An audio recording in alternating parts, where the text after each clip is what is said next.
Good evening guys, ongoing kami ng transfer ng frozen fish dito sa Sin Honor. Ayan, mga frozen fish na namumuti.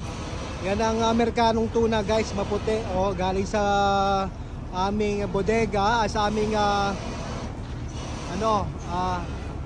dito, storage. Ayan, ready for canning na yan guys. Pupunta na yan sa mga factory. Eto, mga kasamahan niya. Dami mga yellowfin tuna guys, oh.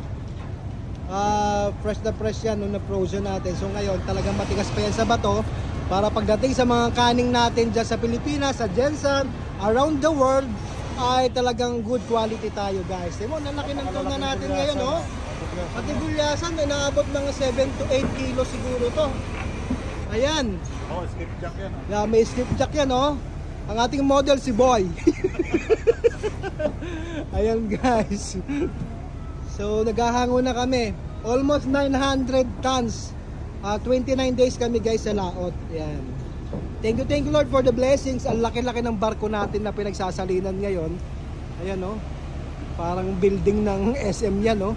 Laki. So magandang gabi. Si Mangisda lamang po. Keep on watching. Ayan. Paki-subscribe na rin po ang aking YouTube channel, si Mangisda_Capnilo, all capital letters. Magandang gabi po. Keep safe everyone. Naghahango na kami.